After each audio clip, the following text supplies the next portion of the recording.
자, 열띤 선거 유세 속에 표심이 들썩였던 결정적 장면들 돌아보도록 하겠습니다. 한 5가지가 있는데 최현 평론가께서도 그렇고 김경정 국민의힘 대변인도 그럴 거고 아마 5가지 중에 서로 생각하시는 게 다를 거예요. 그 말씀해 주시면 보면 되는데 먼저 첫 번째, 한덕수 대통령 권한대행이 사퇴 후에 대선 출마를 선언했고요. 첫 번째 장면입니다. 그리고 이재명 후보의 대법원 파기환송심 있었고 그게 또 재판 연기가 됐어요. 두 번째 장면. 세 번째는 이제 이틀 만에 있었던 하룻밤새 있었던 국민의힘 후보 교체 파문. 네 번째, 부정선거에 관련된 영화 관람에 나섰던 윤석열 전 대통령. 그리고 5번째, 이준석 후보의 마지막 TV 토론에 나왔던 발언들. 어느 사안에서 가장 표심이 흔들렸을까? 먼저 김경정 국민의힘 대변인요.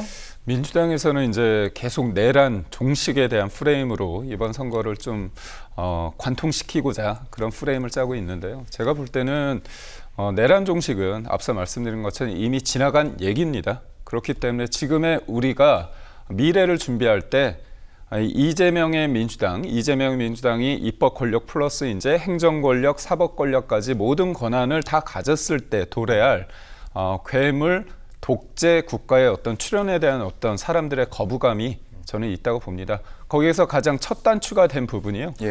이재명 후보의 대법원에서의 공직선거법상 허위사실 유포죄 관련해서 파기환송, 유죄 취지로 파기환송됐습니다. 말이 좀 어렵죠. 유죄 취지 파기환송. 그게 간단히 말하면 너는 잘못한 게 있으니까 매를 맞아야 된다. 이게 나온 겁니다. 근데 100대를 맞을지 50대를 맞을지는 봐야 된다는 거거든요. 그래서 고등법원에 넘겼습니다. 그래서 고등법원이 날짜까지 정했어요. 변론 기일을 정했는데 민주당이 굉장히 공격했습니다. 그러다 보니까 연기를 했고 민주당이 여기서 그치는 것이 아니라 저는 그렇습니다. 저도 제 입장이 있을 수 있어요. 다른 사람도 입장이 있는데 그거 가지고 서로 다투다가 어딜 갑니까 우리가? 법원에 가지 않습니까? 법원의 1심도 아니고 최종심에서 대법원에서 결정을 유죄 판단을 내렸는데도 불구하고 그거에 대해서 왜 갑자기 유죄 판단을 내렸냐고 해서 대법원장을 탄핵하고 특검해서 끌어내리고자 하고 사법부를 공격하고 더군다나 뭐 대법관을 14명인데 한 30명 뽑자. 비법조인으로 뽑자. 뭐 100명 뽑자. 그러다가 지금 국민들의 어떤 저항에 이르게 되지 않았습니까?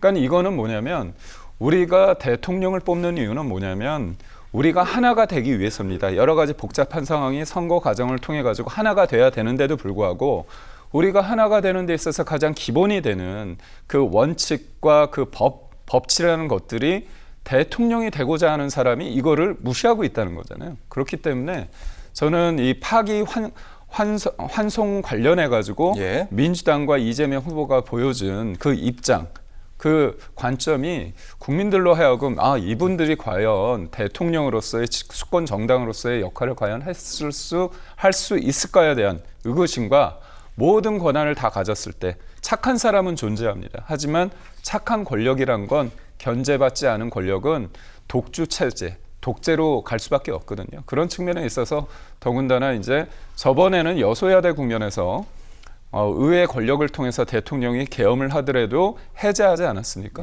앞으로는 이재명 후보가 만약에 대통령이 됐을 때는 무소불위의 권력, 견제받지 않은 권력이 될 수 있다는 그런 위기감이 특히나 아직 입법 권력에 머물고 있음에도 불구하고 의석수가 많다는 이유로 사법부를 공격하는 이 행태에 대해서 국민들은 심판하실 거다 저는 믿고 있습니다. 네, 이재명 후보의 파기환송심과 관련해서 민주당의 대응이 입법 권력이 지나치게 행사됐다.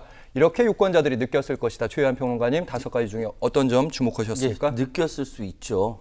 그거 부정하는 거 아니고요. 그렇게 생각하는 국민이 있다는 거 인정합니다. 그런데 아까 말씀하셨던 대로 국회에서 계엄을 해제했습니다. 그런데 그걸 대통령이 해제한 게 아니라 국민들이 군인들을 막아서서 국민들이 해제시킨 거예요. 명확히 얘기해야 합니다. 윤석열이 좋아서 해제한 게 아니라 윤석열이 자기가 해제하겠다 해제한 게 아니라 해제 당한 거예요. 그리고 아까 말씀드렸습니다만 과거 없는 미래는 없어요.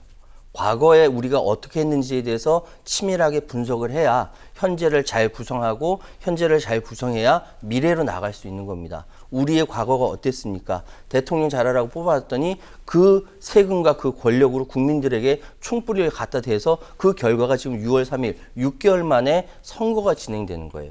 그렇기 때문에 저는 부정선거 영화 관람을 나섰던 이 뻔뻔한 윤석열 씨의 이 행태가 가장 크게 영향을 미쳤을 것이라 생각하고 오죽했으면 국민의힘 내부에서 윤석열 대통령 다시 좀 구속 좀 시켜주세요 라는 이야기까지 나오지 않습니까?